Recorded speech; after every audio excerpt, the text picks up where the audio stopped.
Now, I'm on the island of Zakynthos, and a lot of you may know a story of a Trojan War with the Greek heroes.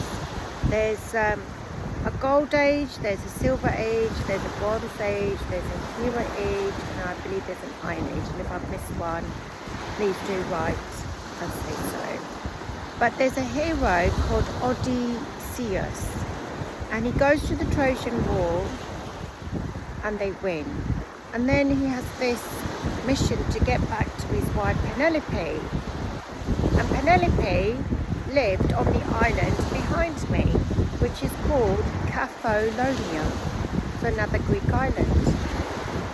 And Odysseus was also Helen of Troy, her choice as a husband as well.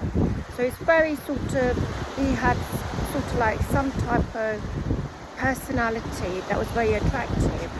Now, when I saw a documentary and they showed me all the heroes of the Trojan War, I also picked Odysseus based on what historians say that his image as it appeared in that specific ancient time.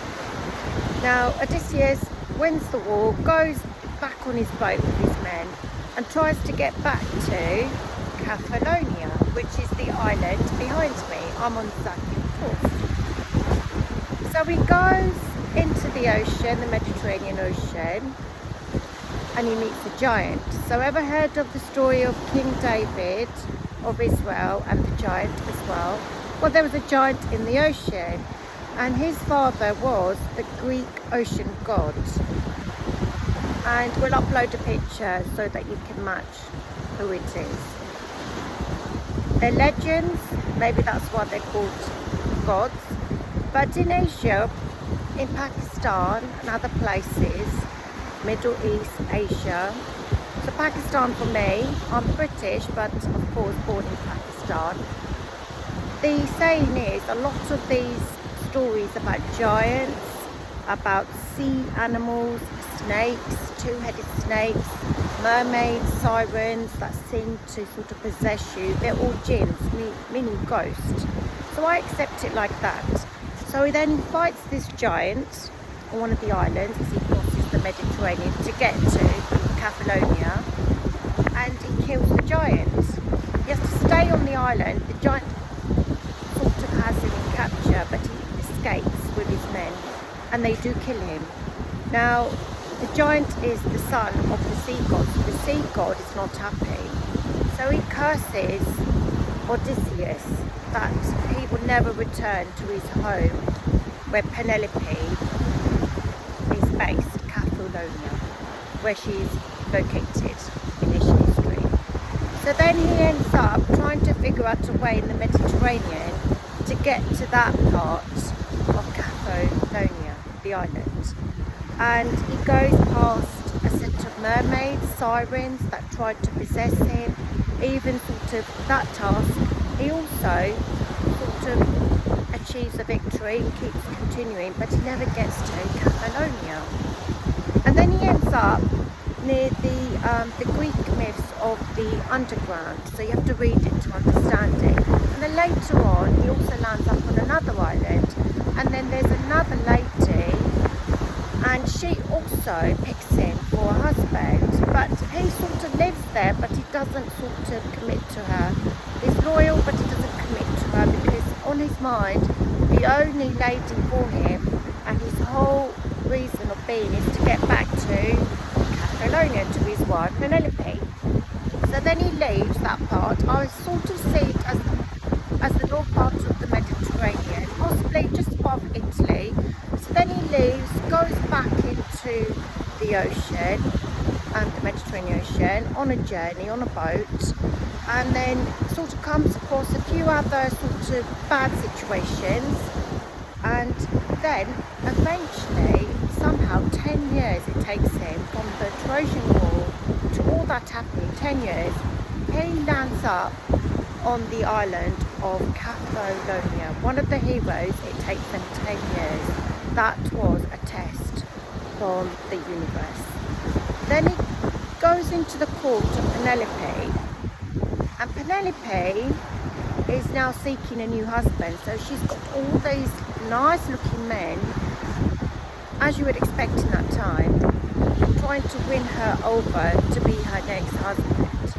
And Odysseus, he's in disguise, so he also understands the situation that is presented to him when he arrives at Cephalonia, and he decides to also be part of winning her charm over. But then in amongst that scene, what happens, he kills all the other men that are sort of trying to win Penelope, and he's the only one standing. And then whatever disguise he is wearing, he sort of reveals who he is, and then Penelope realizes that he is Odysseus, her husband. And then they live happy ever after, and that is one of the stories of the island opposite me, and that is the story of the heroes, and one of the most famous heroes. And I'm sure even if you don't know the story, we've all heard of the Trojan horse, the Trojan War. So there we go. In my own little version, in a small version, I've explained it to you, but there is the island that took Odysseus 10 years from Troy, another part of Greece in the Mediterranean Ocean, to that part, the Cephalonia. It took him 10 years because of all the things that he came across: giants, sea gods, curses, sirens, mermaids, and all sorts of other things in the ocean. But he did go back 10 years, it took him, and he also met a lot of people en route, as you can see. But do write what you think the story means, and what you think all these names in the Greek story mean. I sort of accept it as they're jinns. They're made of fire, they're possibly angels as well, they have wings, they've got some type of special energy around them. They also have an epic story, but you can link it in. I've sort of put the Ottoman Empire and all the faiths that sort of we know, like Judaism, Christianity, Islam. I sort of put them all together, and I've linked them to this story as well. So do sort of write and say to me whether you agree, whether you don't, whether you see it in a different way. Everyone's perspective is different, but I sort of accept it like that, and I feel like it's a very unique story. This is a great part of the world to be in. It's very warm, even October time, but peak season, I'm sure it's a lot nicer. As you can see, the ocean is incredible. But do sort of leave me your thoughts, because it's interesting to share and we learn new things.